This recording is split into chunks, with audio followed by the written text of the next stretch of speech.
Hey guys, tonight we travel through time using only frosting, cupcakes, and a mildly magical kitten wearing a chef's hat.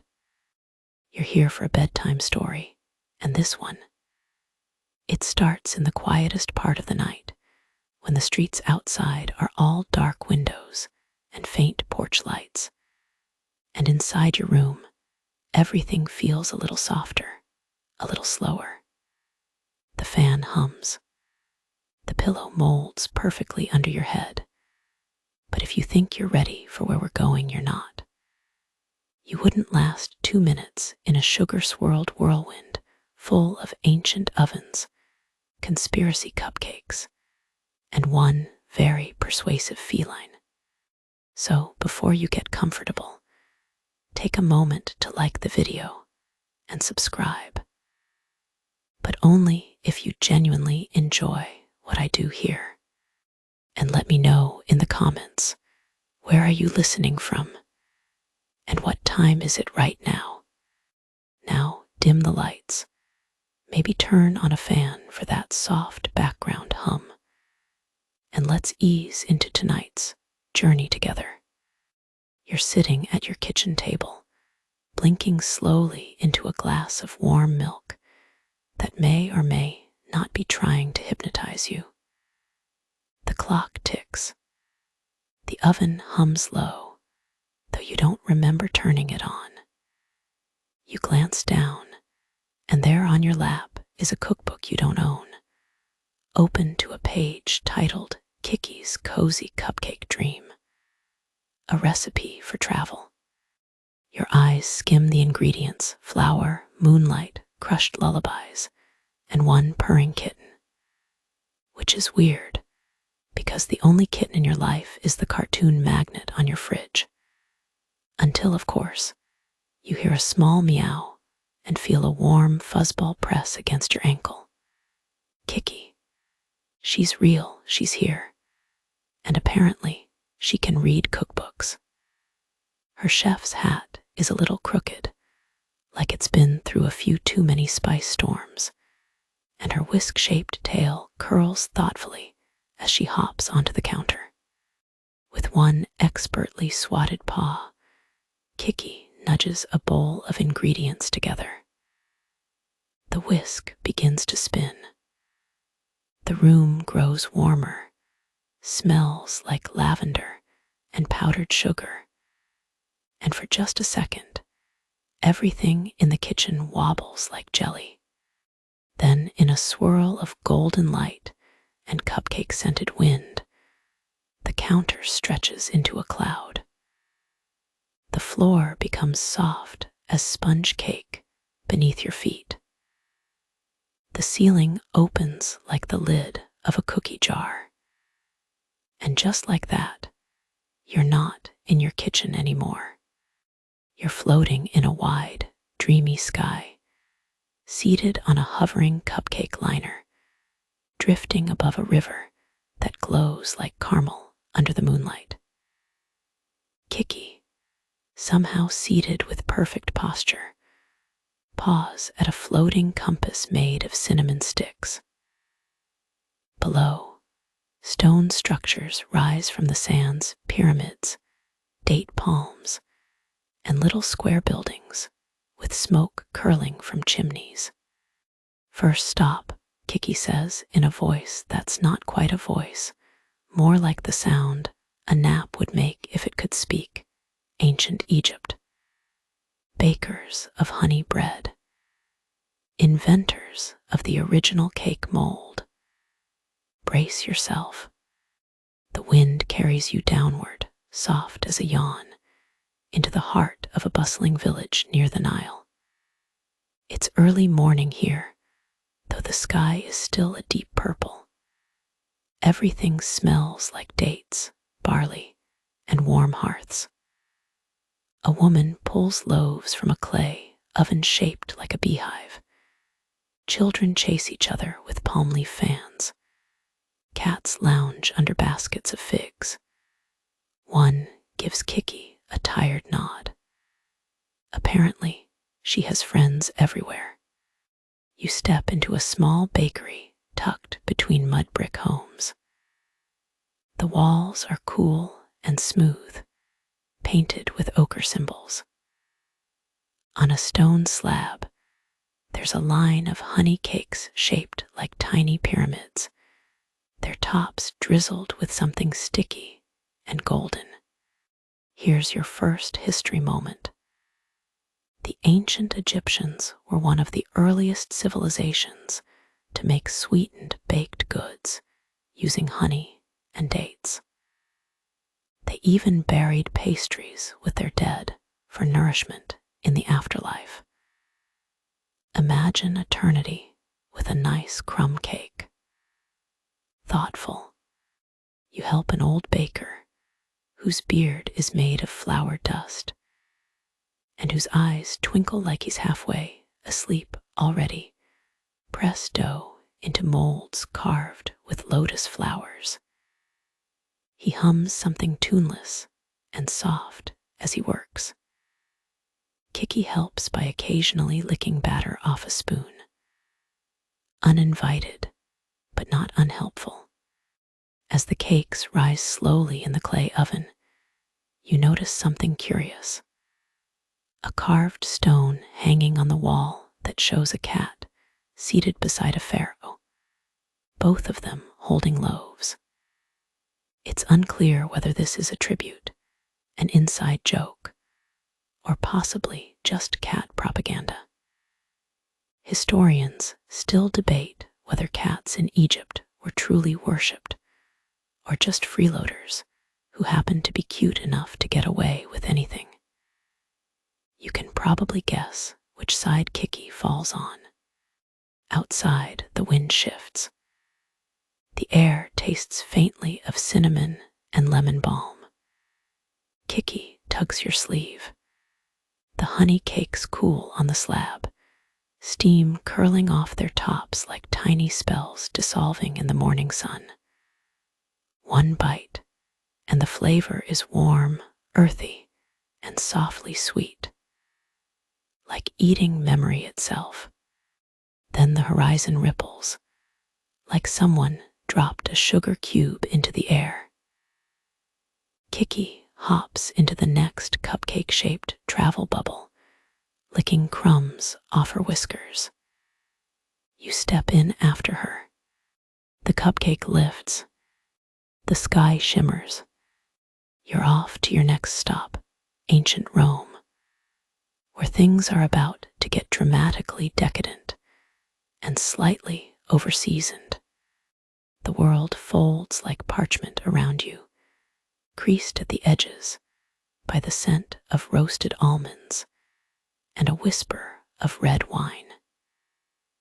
Your cupcake carriage, if we're still calling it, that descends into a softer light, the sky shifting into a sleepy amber glow, like someone turned down the contrast on reality.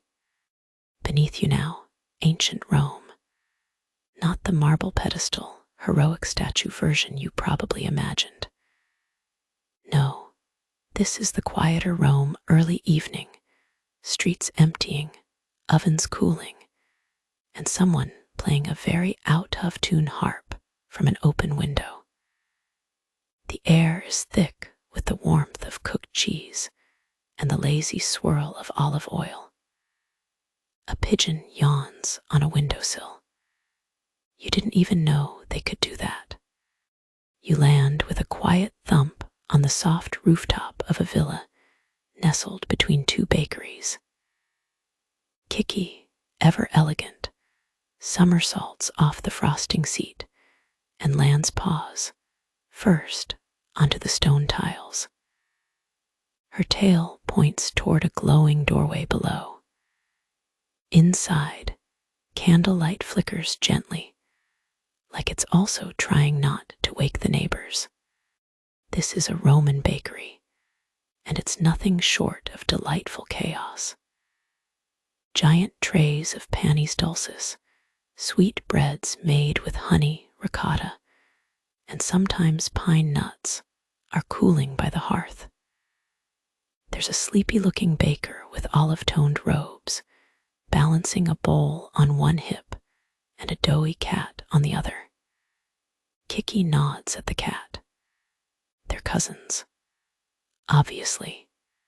The baker gestures you inside, and without asking, hands you a small wooden spoon and a bowl of batter that smells suspiciously like figs, cinnamon, and dreams. You're now officially an assistant. Congratulations. You help fold in mashed dates, stirring carefully while the baker explains in half yawns and muttered Latin that sweet cakes were essential to Roman life. Not just for the rich and powerful either. Everyone from emperors to soldiers to street vendors had a version of a cupcake. Okay, they didn't call it a cupcake. It was more like honey-drenched little loaves, often offered to the gods or consumed at festivals, which, if you ask Kiki, is just a fancy way of saying snack break. Then he shares a lesser-known fact, in between wiping flour off his eyebrows. Romans had a frosting recipe. Sort of. They made sweet glazes using boiled honey, reduced wine, and get this, fermented fish sauce. Yes, sweet and fishy. Apparently, they believed it added depth of flavor. Historians still can't agree whether this was culinary genius or just a severe lack of boundaries. Kiki pretends to gag dramatically. The baker, too tired to argue, shrugs and continues ladling batter into tiny clay cups lined with fig leaves. Outside, you can hear the echo of distant laughter from a public bath. A gladiator somewhere is probably tucking into a late-night sweet roll. The city isn't asleep, but it's yawning heavily. As the cupcakes bake, you help slice olives, yes, for a dessert, and layer them onto flat rounds of sweet cheese bread. They actually don't taste terrible. Surprisingly mellow. You sit beside the oven, your eyelids drooping, while Kiki curls herself onto a flour sack and begins purring so rhythmically it might as well be a metronome set to snooze. The baker tells you about the famous feast of Trimalchio, a fictional banquet described in the Roman novel Satyricon, where dishes were served in bizarre and dreamlike ways. There were peacock pies, roasted dormice with honey, and even live birds flying out of pastry shells. Some historians argue it was satire. Others think it was an accurate portrayal of the over-the-top elite class. Then again, this is a civilization that once turned a horse into a senator, so who's to say? As the final cupcakes come out of the oven, the baker hands you one. It's warm, spongy, and soaked with honey, and something vaguely herbal, maybe rosemary. You take a bite. It's oddly comforting, like a recipe someone remembered halfway through a nap. Kiki eyes your second bite, and you give her the last half without argument. Outside, the breeze has shifted. The sky ripples like melted gold. Your time here is done. The baker waves, and Kiki, now smugly licking a paw, hops back into the cupcake transport vessel. You follow, your hands still sticky with honey, your stomach full, your mind just a little fuzzier. Rome begins to blur beneath you as the sugar-scented wind rises. You catch one last glance of the sleepy cat cousin, giving you a slow, unimpressed blink from the window. Family resemblance. uncanny. The cupcake lifts again. Above you, stars appear, tiny icing pearls in the night. And ahead, a warm, spice-laced glow drifting toward you from a place so old, it might as well be the world's original kitchen. You're heading east. Baghdad awaits. The stars shift like someone gently stirring a pot of sugar in the sky. And you ride the current down through time and dust and spice toward golden lanterns, tiled domes, and the scent of cardamom curling through the air like a whispered lullaby. Kiki yawns so deeply her whiskers quiver. She adjusts her chef's hat, flattens her ears briefly against the wind, and mumbles something unintelligible about saffron ratios as your cupcake lands with a puff of cinnamon dust in a courtyard somewhere in 9th century Baghdad. You're in the heart of the Abbasid Caliphate, where science, poetry, and food are all considered equally sacred acts. It's nighttime here too, but the city pulses with warmth. The moon glows like a scoop of whipped cream above golden towers. Latticed windows spill out music played on oud and flute. The streets are lined with stalls, even at this hour, selling roasted almonds, dates dipped in honey, and pastries stacked like soft staircases. A few sleepy cats slink along the alley walls. One nods to Kiki. You don't even question it anymore. Kiki leads you through a carved archway into a small bakery with mosaic floors and wooden beams that smell like spice chests. Inside, a woman with deep laugh lines and a scarf tied neatly around her head is spooning batter into intricate copper molds shaped like stars and moons. She barely looks up before gesturing you toward a bowl of flour and pomegranate molasses. You're in the presence of a master pastry cook. She doesn't speak much, but every movement she makes is deliberate, graceful, and somehow drowsy. Her hands move slowly through ancient gestures passed down like lullabies. She's making katayef, delicate filled pancakes, often made during Ramadan. They're sweet, soft, folded into half moons, and stuffed with nuts, cheese, or cream, then drizzled with orange blossom syrup. As you begin mixing ingredients, the air grows warmer. The scent of rosewater thickens. The copper lanterns hanging from the ceiling sway gently, like they're listening to the music outside. You glance around and see painted tiles showing bakers pouring honey into molds shaped like animals, lions, deer, and yes, a cat or two. Kiki flicks her tail approvingly. Here's a sweet slice of history for you. In the Islamic Golden Age, Baghdad's House of Wisdom was a center of science and learning, but the kitchens in private homes and palaces were equally curious. Recipes were documented with mathematical precision. Cooks were considered artists. Some were even scientists in disguise, blending chemistry with flavor. And here's your unusual detail.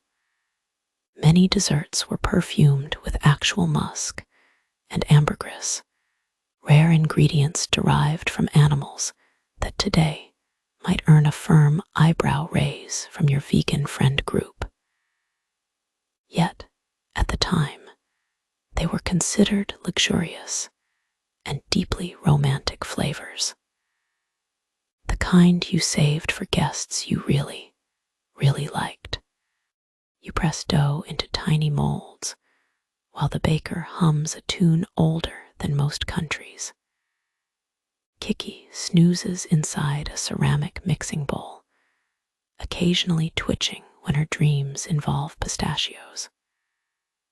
One of the pancakes puffs too quickly and slightly bursts. The baker shrugs and simply folds it into a new shape, a rose. And there it is, another thing historians debate. Some say the elaborate shapes of desserts in this region symbolized divine geometry. Others believe they were just people showing off. One 10th century cook reportedly created a layered custard shaped like a city skyline. Did it taste good? Unknown. Did it wobble? Almost certainly. Was it edible urban planning? Maybe. Your final Kadaev slides off the griddle and into a pool of syrup. You take a bite. The outside is golden and crisp, but the inside is cloud soft, filled with a cheese that's both savory and sweet, dusted with crushed pistachios. It tastes like midnight and warmth, and the last moments before a really good nap. Outside, the music dims. The lanterns flicker low. The baker gives Kiki a small pouch of something, probably secret spice, and nods once to you. No words exchanged, but something soft and ancient passes between you. Gratitude, perhaps, or just the shared knowledge that sweet things are better at night. Kiki hops into your cupcake ship, licking a bit of syrup off her paw like she didn't just sleep through half the baking. You follow her, your pockets filled with the scent of rosewater, and your fingers still sticky with caramelized dreams. As you lift into the air again, the city below slowly fades. The domes grow smaller, the towers flicker out, and the river Tigris becomes a thread of silver, vanishing into sand and story. You drift on. Next up, France. A little later in time, a lot more butter. You're gliding through the sky now like a well-whipped meringue, fluffy, a little wobbly, and suspiciously sweet-smelling. Beneath you, the terrain transforms. Deserts vanish, replaced by green rolling hills and stone cities stitched together by candlelight. And then Florence, specifically Renaissance Florence, where art and butter are both considered high forms of expression. The cupcake lands softly in a courtyard that smells faintly of almonds, old parchment, and the kind of wine that makes you sleepy just thinking about it. A marble fountain babbles in the corner. A tired statue of a lion yawns, or maybe you do. Kiki hops out first, her steps echoing lightly against the tiled stone floor. She pads confidently through a carved doorway, as if she owns the place, tail high, head held like a fluffy little Medici. You follow her into a dimly lit kitchen that feels like it's been lifted from a painting. Wooden shelves sag under the weight of copper pans and heavy glass jars labeled in ornate handwriting. Zucchero, farina, mandorl. A window opens onto a moonlit street where lute music drifts lazily past like a soft breeze. Someone snores in the distance. Could be a baker, could be a duke. Unclear. The chef waiting for you is a wiry man with powdered sugar on his nose and eyebrows that arch like parentheses. He's been working on an almond cake, but not just any almond cake. This one's for the Duke's midnight feast, and the guest list includes artists, poets, and one guy who paints on ceilings and claims he's allergic to pants. You are now his assistant. The chef hands you a mortar and pestle and asks you to grind almonds until they beg for mercy. You're not sure if he's joking. You decide to take it literally, which seems safest. Historical fun fact incoming. In the Renaissance, sugar had just started becoming more available in Europe, thanks in large part to trade routes. And yes, colonization. Before that, honey and fruit were the main sweeteners. Almond paste, or marzipan, was a luxurious treat often reserved for nobility and celebrations. You, lucky time traveler, are helping prepare one of these exact desserts. Now for the odd little detail, the Renaissance obsession with disguising food. Cooks would shape marzipan into everything from tiny hedgehogs to whole roast chickens. One noblewoman famously served a cake that looked like a wheel of cheese, but when cut, it oozed strawberry syrup and released tiny birds. Were the birds okay? Unknown. Historians still debate whether these elaborate food pranks were displays of wealth or just the 1500s version of a Pinterest fail. Your almond paste is coming together now, sticky and fragrant, flecked with lemon zest. Kiki watches approvingly from a basket of flour sacks. She's wearing a little cape she found somewhere. You don't ask questions anymore. The chef shows you how to roll the dough into a scroll, stuff it with candied orange peel and cloves, and paint the top with egg yolk to give it that golden, sun-kissed glow. As the pastry bakes, you poke around the kitchen and discover a dusty manuscript tucked behind some jars. Inside are cake sketches, actual diagrams of icing plans. One even has what looks like an early blueprint for layered sponge. You might have stumbled upon the ancient ancestor of the modern cupcake. The chef shrugs. Could be, he mutters. Or it's just someone doodling during a very boring wedding cake consultation. Kiki snorts in agreement. The almond cake comes out of the oven crackling gently, its sugar top hardened just enough to catch the candlelight. You take a small slice, and it tastes like warmth, citrus, and a secret someone whispered into batter. It's both dense and delicate, not flashy, just comforting, like Florence at midnight. But now something shifts. The music outside stutters and slows, like someone's slowly twisting the volume knob down. The windows fog with a sudden chill.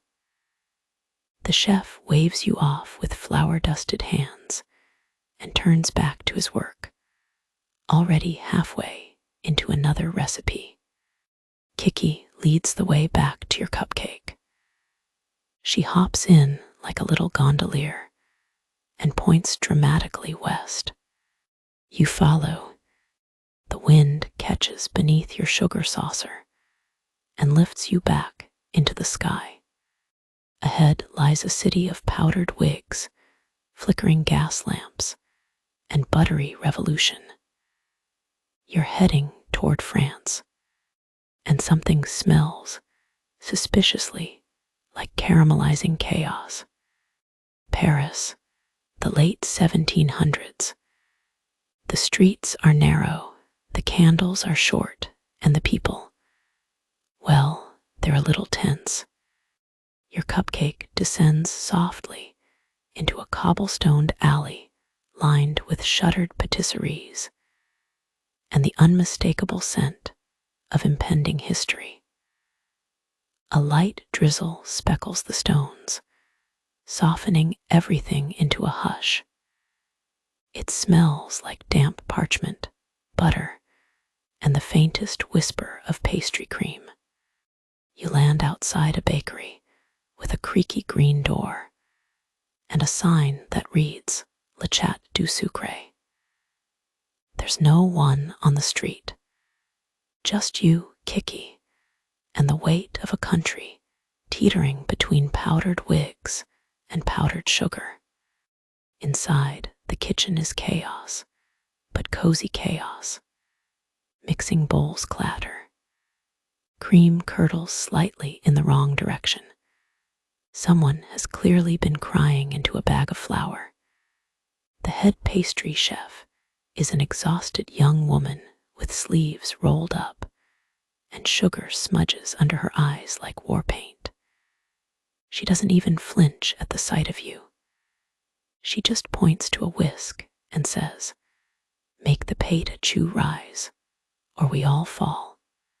You nod, because honestly, what else can you do?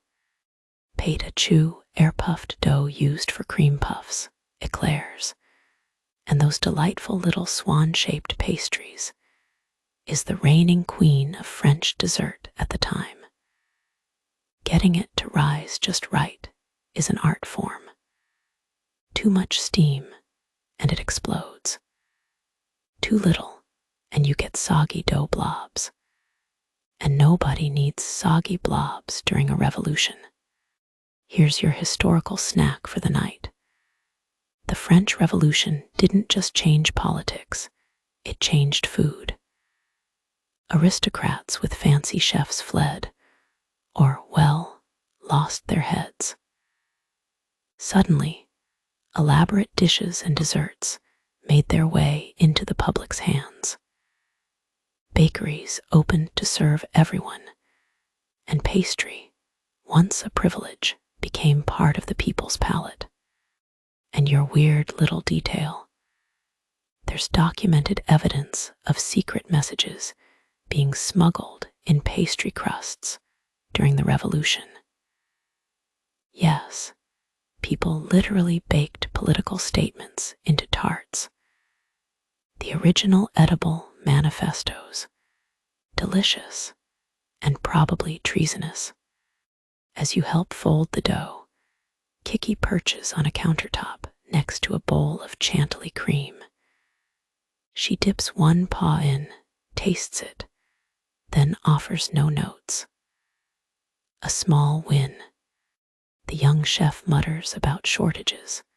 No eggs, no sugar, no patience left, and improvises with what she has. She shows you how to pipe the dough into careful spirals on a hot tray, timing it so the steam lifts the pastry into golden shells that crackle ever so gently when tapped.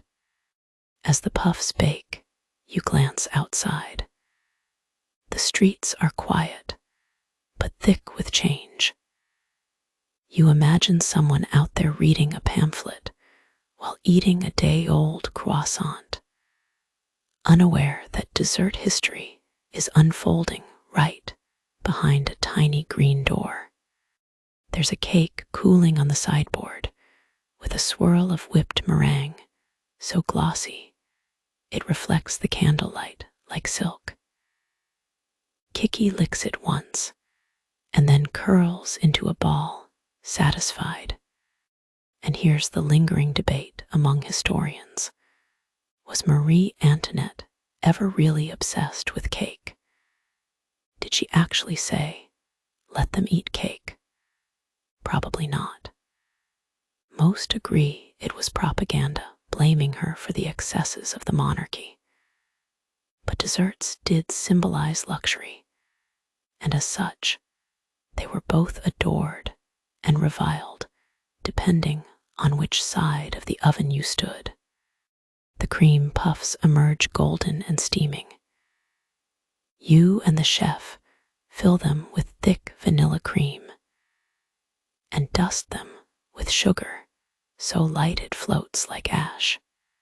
She smiles for the first time and offers you one. It's warm. It melts slightly in your fingers. It tastes like defiance, determination, and the last calm breath before something big changes.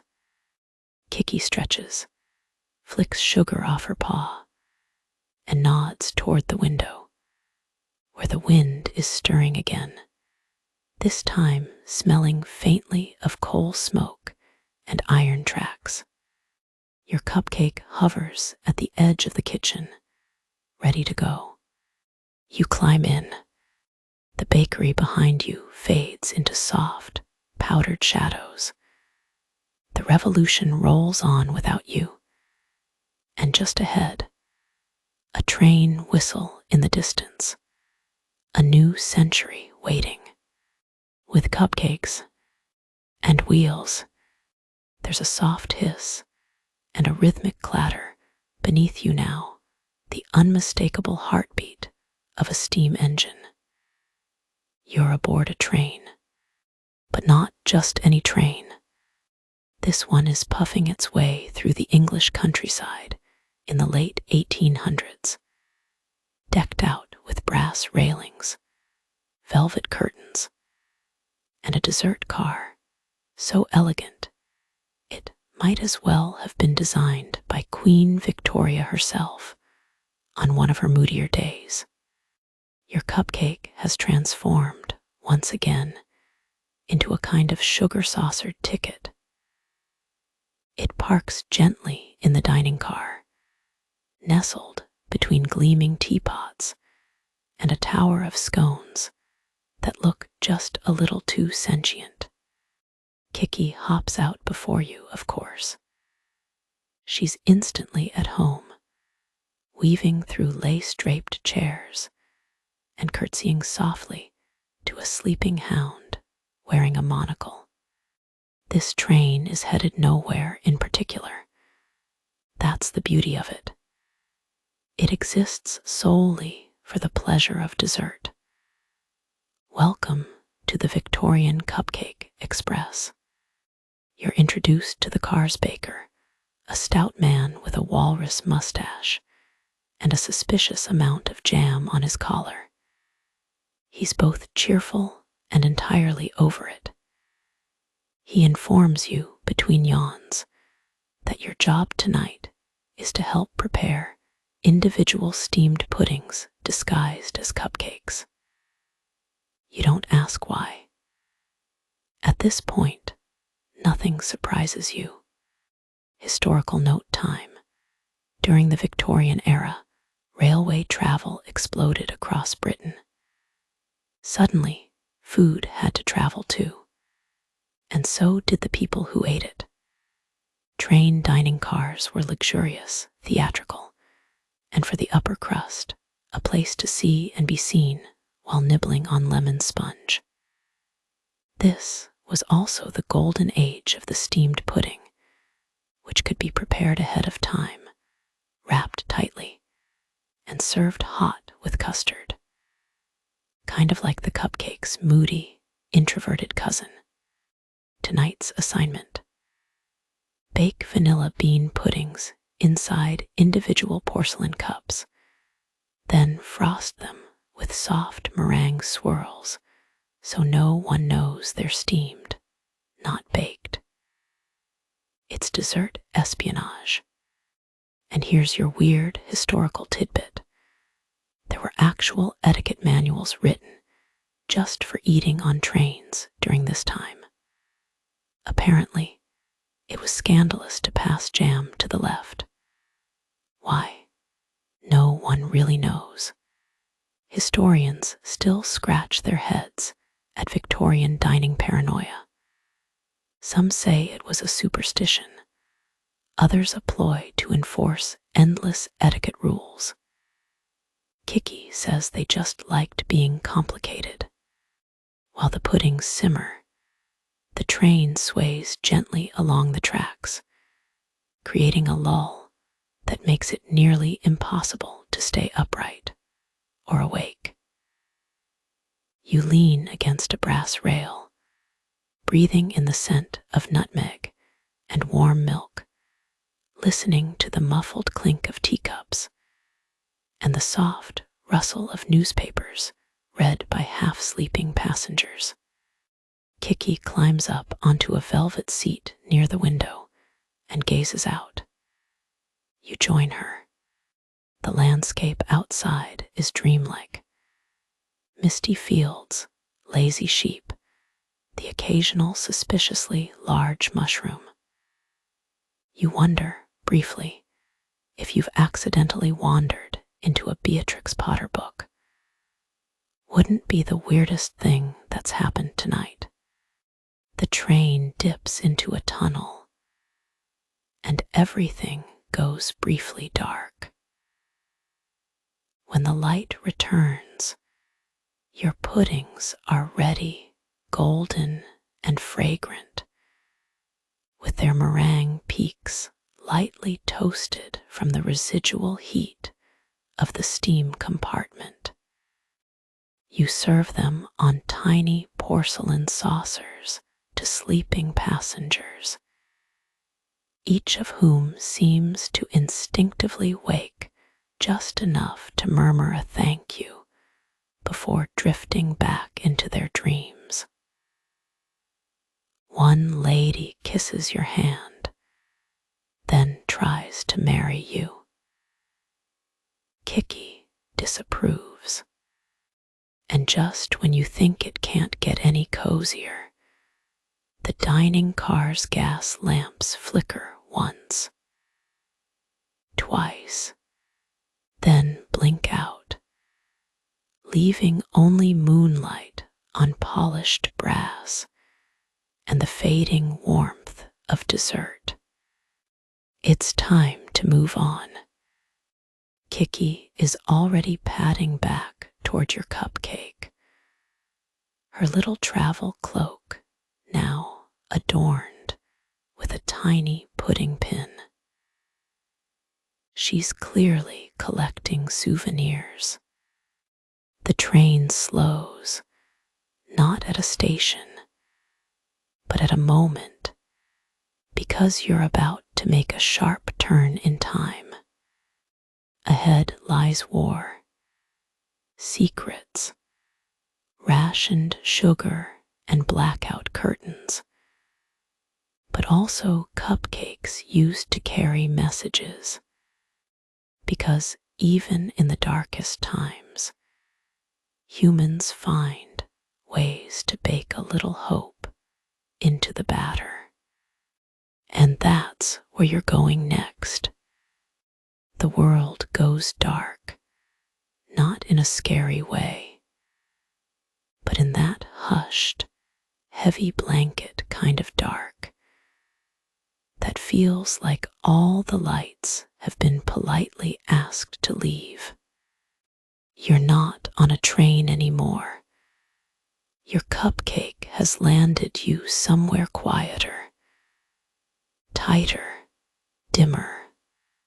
It smells like damp concrete, sugar substitutes, and determination. You're in London during World War II, deep beneath the surface, in a reinforced underground bakery. The ceiling pipes rattle with distant air raids. A single bare bulb swings lazily overhead.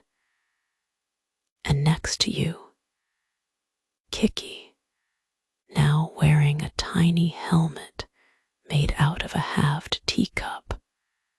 You are not here to make just any cupcakes. You're here to bake codes. A baker sharp-eyed, flour-dusted, and exactly the kind of person who probably once baked a cake while escaping a submarine hands you a thick recipe card. But the ingredients don't quite add up. Why is lemon zest listed in Morse code? Why is there a frosting pattern that looks suspiciously like a map? Because this is a spy bakery. During WWII, British intelligence agencies often used seemingly ordinary jobs and locations as fronts for secret operations. In some cases, bakeries delivered coded messages baked directly into food, either symbolically, like frosting patterns or food shapes, or literally, tiny scrolls hidden inside. It's weird, it's real, and it's probably why your cupcake tonight tastes a bit like espionage and slightly burnt vanilla. Your job is to bake 6 chocolate cupcakes using only rationed ingredients. That means egg powder, margarine instead of butter, and dried milk that tastes faintly of envelope glue. But it works. The real flavor comes from the message inside. You follow the coded instructions and carve tiny symbols into each cupcake swirl, using a cocktail stick dipped in beet juice.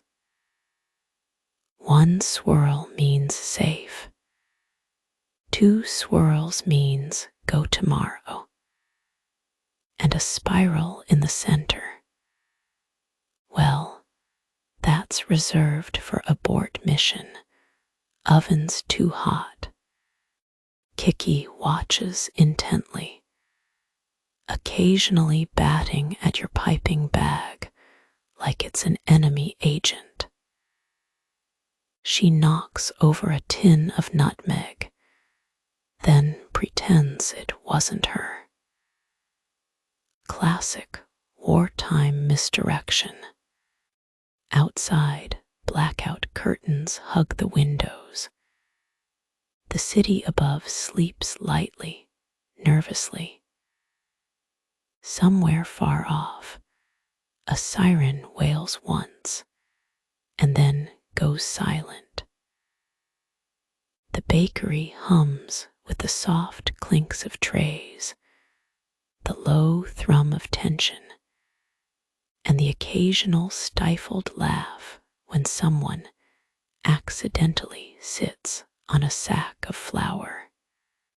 You hand off the cupcakes to a courier disguised as a postman. He tips his hat, pockets one, probably not the coded one, you hope, and vanishes into the shadows. Here's your quirky historical fact of the night. Due to severe rationing, creative bakers in the 1940s developed recipes for wartime cakes like vinegar cake or eggless chocolate sponge. Some of these recipes still exist and shockingly aren't half bad. Sugar was hoarded like treasure, and cocoa powder became the real currency of affection. If someone gave you a chocolate cupcake during the Blitz, they basically loved you more than life itself. But the mystery that lingers. Historians still debate just how widespread food-based code systems were. Some swear they were used commonly among Allied operatives. Others argue the instances were isolated, exaggerated by post-war storytelling. Kiki's opinion, meow, which in Cupcake code probably means, let's assume it happened. It's more fun that way.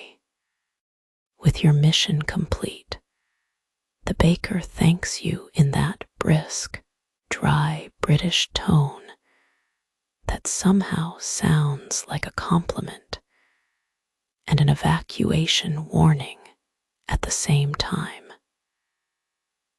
She hands you a jam tart, salutes Kiki, and disappears back into the flowery gloom.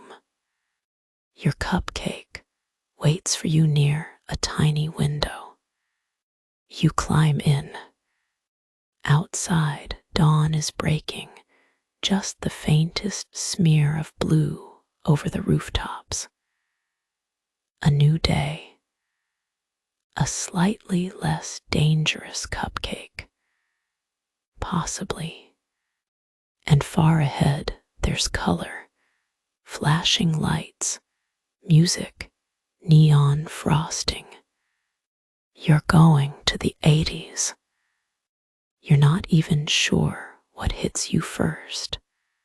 The pulsing neon, the synth-heavy music, or the smell of aerosol hairspray mingling with artificial strawberry flavoring. You are very much in the 1980s now. Your cupcake time machine has plunked you down inside a bakery that's more nightclub than kitchen. Fluorescent lights bounce off chrome countertops. A disco ball twirls from the ceiling, and the cupcakes. They're wearing edible glitter and possibly mood rings. Kiki has found herself a pair of tiny leg warmers and is attempting some kind of jazzercise stretch on top of a boombox. You squint at her. She squints back. This is normal now. You take in the scene. Giant pastel posters of cupcakes posing like supermodels, microwave ovens humming in the background, and bakers wearing mesh gloves and shouting things like, "More hot pink." Not enough pizzazz. Welcome to the great cupcake boom. Here's your historical backdrop. The 1980s saw a surprising resurgence in individually portioned desserts, and cupcakes, once mostly a school lunchbox treat, found new life as trendy, customizable snacks. With the rise of microwave technology, processed baking mixes, and a certain obsession with novelty foods, cupcakes exploded onto the scene in ways both delightful and questionably colored. Tonight, you're part of a late-night cupcake fashion show. Each batch you bake is destined for a local cupcake walk, which is apparently like a catwalk, but with frosting and dance routines.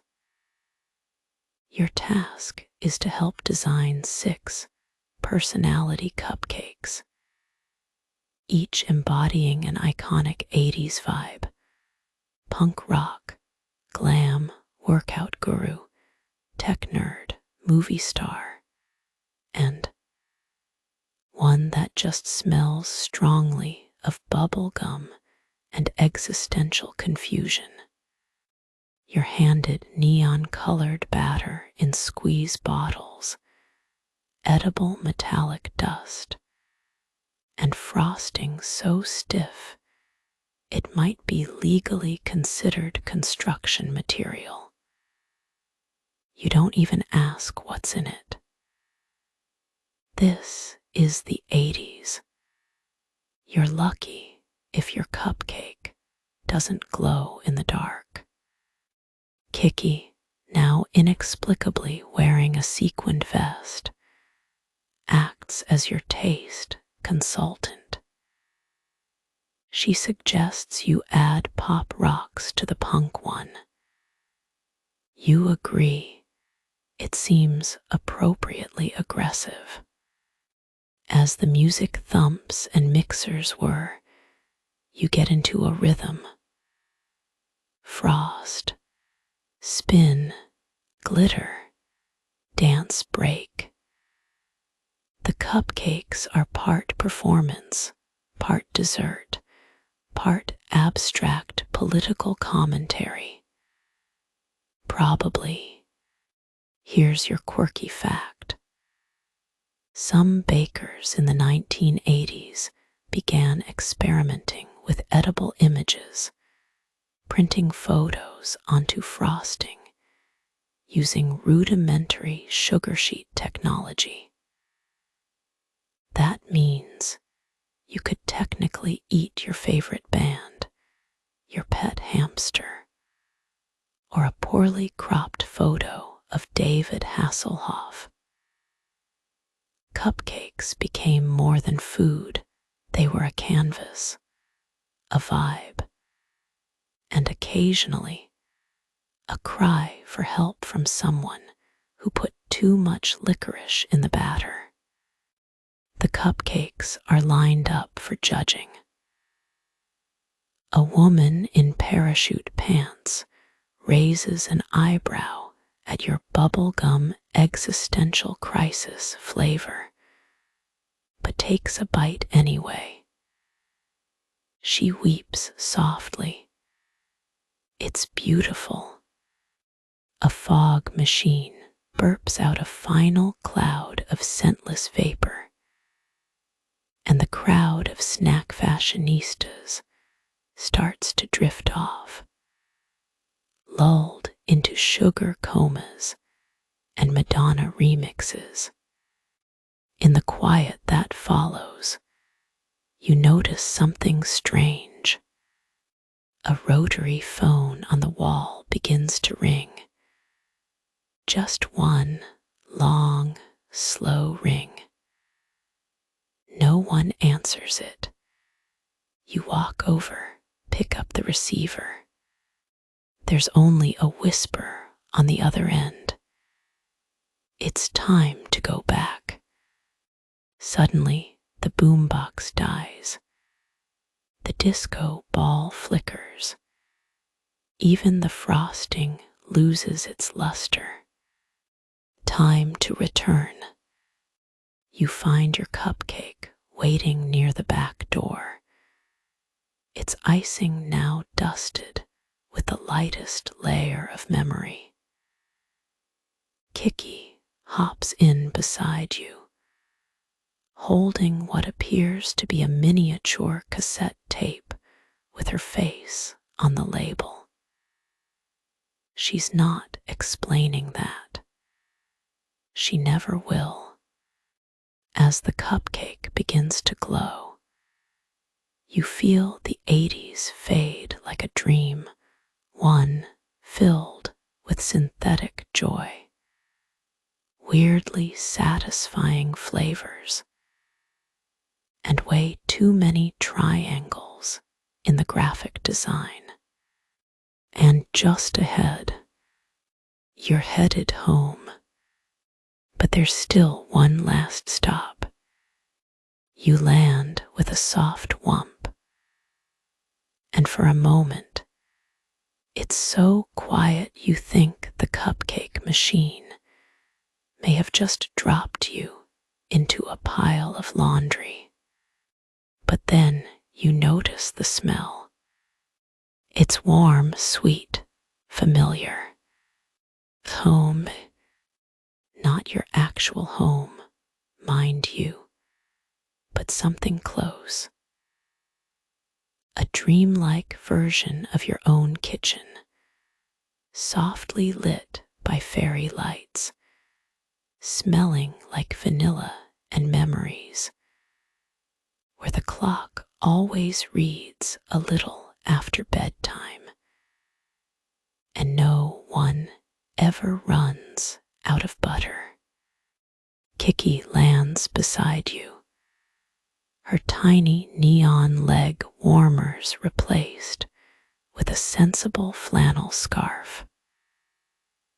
Her tail swishes slowly, like she's ready for this final chapter too. The cupcake journey is nearly over, but the air still hums with sugar-dusted wonder. Around you are signs of your trip.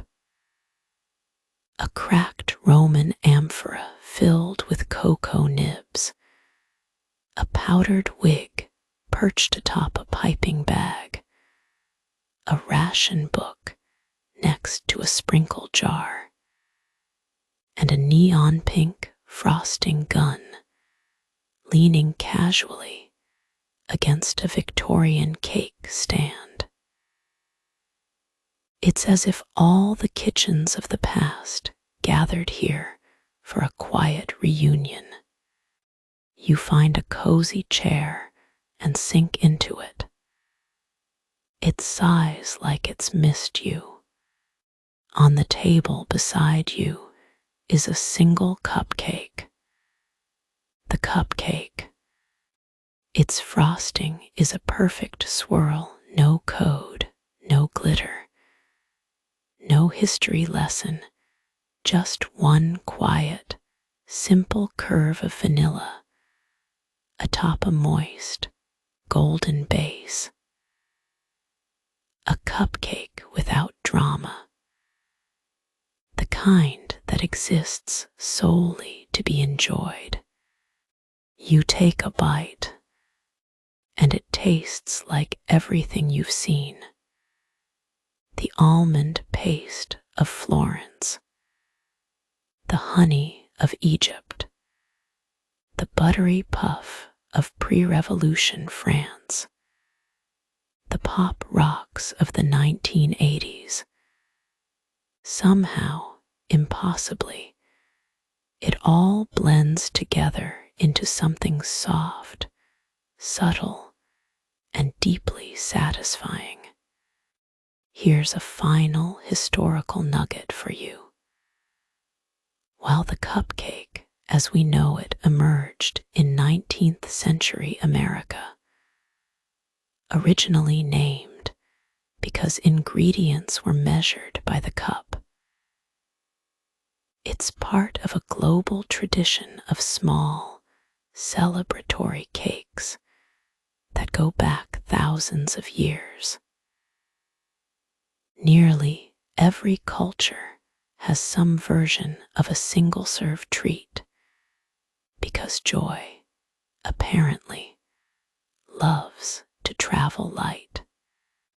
And the quirky twist: one of the earliest written cupcake recipes used molasses and lard, required a hearth oven, and strongly recommended singing while baking. Singing. Historians are still debating if this was a genuine instruction or just a very confident editor's personal flair. You can imagine a dusty old manuscript with smudged ink reading. Stir briskly, but with the rhythm of joy. You look around the kitchen again, and now it feels a bit sleepier. The lights have dimmed. The air smells of warm sugar and drowsy cat. Kiki curls into a cinnamon roll-shaped ball and begins to purr in time with the ticking clock. The debate that lingers, whether this journey was real or dreamed. Some say dreams are just memory organizing itself. Others argue their time travel through the mind. A few quietly suspect that cupcakes might be portals. Kiki, naturally, declines to comment. You stretch. The kind of long, loose-limbed stretch that means your body is saying, "That's enough time travel for tonight." Your eyes begin to close. But before they do, you notice one last thing. The cupcake wrapper is printed with tiny letters. You squint. It says, "You were here." You smile. And now, finally, you drift. Somewhere between the last crumbs of that final cupcake and the soft hush of Kiki's purring, you float, not walking, not riding, just gliding through what feels like frosting-scented twilight. The world is still. The kitchen fades gently around you like a light being dimmed by velvet-gloved hands. You're not so much leaving as melting into something slower, softer. The kind of place where clocks don't tick but hum, and where the only decision left is whether to nap here or here. You drift through layers of quiet. Kiki is floating beside you now, her tail curled around her as she snoozes midair, little whiskers twitching at dreams of fish-shaped cupcakes. She's wearing a tiny eye mask. Of course she is. And around you faintly, like a remembered scent, are echoes of the places you've been.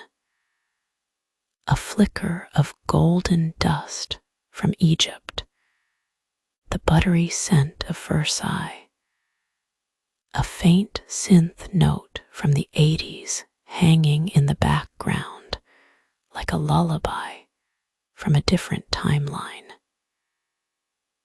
It's all still with you, gently stitched into the folds of your sleep-ready brain. You're not awake, but not quite asleep either, just coasting. And while you do, your mind replays fragments like the soft turning of a music box, the surprise of finding frosting in ancient scrollwork, the awkward elegance of a powdered wig cat ballroom, the absurd joy of spy cupcakes coated with beet juice. All of it absurd and cozy and strangely perfect. Here's your final historical detail. Some ancient cultures believed dreams were a form of travel, that the sleeping mind stepped out of the body and wandered into real, parallel worlds. Cupcakes probably weren't involved in those beliefs, but you get the feeling they should have been. As for what historians still argue about, whether dreams can truly teach us about the past, or if they just remix what we already know, But maybe that's the wrong question. Maybe the better one is, what's sweeter, truth or imagination? Kiki opens one eye, blinks slowly, and then, without ceremony, floats over to gently press her forehead against yours. It's heavy, warm, and weighted like a paw on your heart. You're back, but you're not entirely the same, because now you carry frosting from every era. You speak a little cupcake in several languages. You've seen how sugar survives war, fashion, fire, and time. You're someone who's wandered through cupcake history and returned with the most important souvenir of all: permission to rest. And now, with your cupcake journey complete, your body settles a little deeper. The air around you feels cooler, softer, as if wrapped in gauze and vanilla steam. The hum of distant ovens fades into the background, and even Kiki's purring becomes part of the rhythm of your breath. There's nothing left to do. No more places to visit. No more batter to stir. No historical oddities to unravel. Just the quiet presence of comfort. You let your shoulders go slack. Your hands rest gently. Maybe one is still dusted with imaginary powdered sugar. It doesn't matter. You are warm, safe, and sweetly full of everything the past had to offer without ever needing to leave your pillow. Imagine a kitchen made of clouds. The counters are cool marble. The shelves are stocked with dreams, and a gentle breeze carries the smell of cinnamon and lavender through the air. Outside the window, stars blink like slow-twirling sugar pearls. Kiki has curled into the bend of your knees now, soft as whipped cream, still dreaming of frosting and espionage. Her tiny breath rises and falls in time with yours. Everything around you slows.